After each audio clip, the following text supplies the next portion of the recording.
I mean, you're talking whole temples, whole pyramids were covered with gold. You don't do that by mining in the middle of the desert. Okay? So, you know, the arc crystal is the philosopher's stone that the alchemists were looking for. So when you start, now it starts to make a whole picture different, eh? The Knights Templar could not talk about the ark directly because the Vatican would have had their head real quick.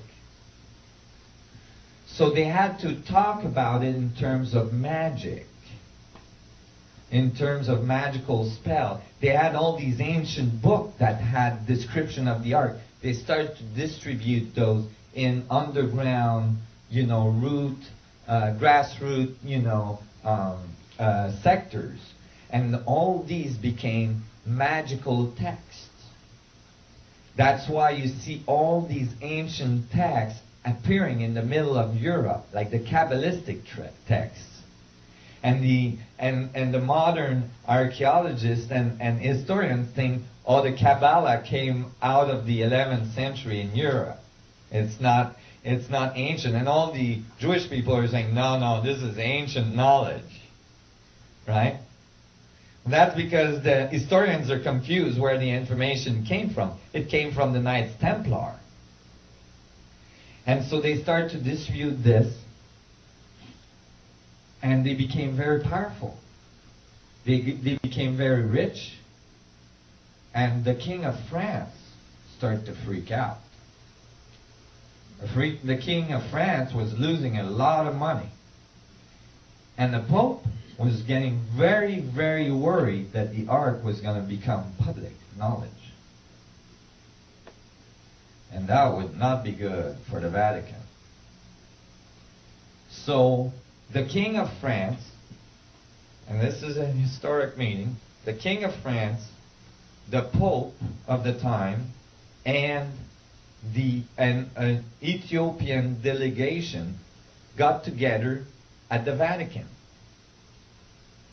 And they all talked about it, and they decided they needed the Knights Templars out of there. Now it's no longer the 11th century, we're talking 13th century, the year 1213. On a Friday the 13th, which gave Friday the 13th this bad reputation, the Knights Templars were declared illegal.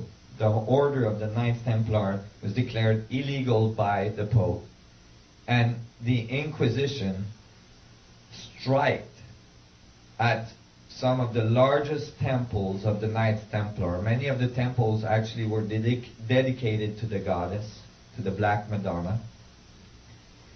And how things work was brought through the ages, through these two enterprises, the Freemasons and the Knights Templar.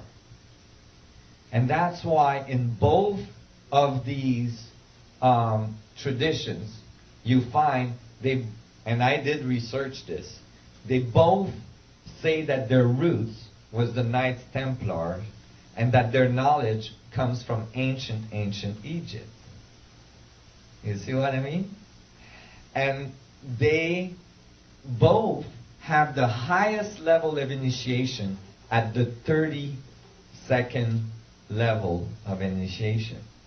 33rd being, a complementary initiation actually, because the 33rd is just when you get to direct a house in both of them. But the higher level of initiation in both system is the 32nd level of initiation. So the two put together generate the 64. And in both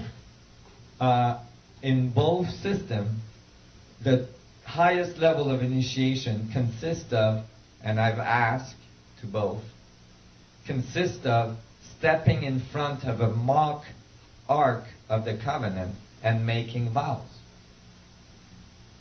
So they still have the concept of the Ark in there.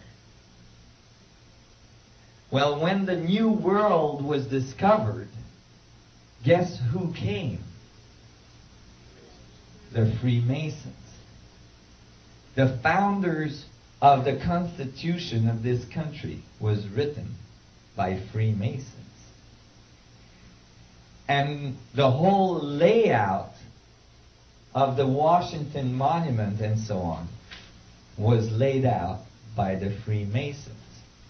That's why you have a huge stellar in the middle, an Egyptian symbol. That's why the Pentagon is a pentagon. That's why the White House and all the area and all this generates a star tetrahedron. And that's why when you look at the $1 bill, you have a pyramid with an eye on it. And on the other side, if you have a $1 bill, check it out, you will see a star tetrahedron generated by 12 stars with a 13 in the middle. The vector equilibrium, the 12 vectors of the vector equilibrium generating the singularity, the 13 in the middle.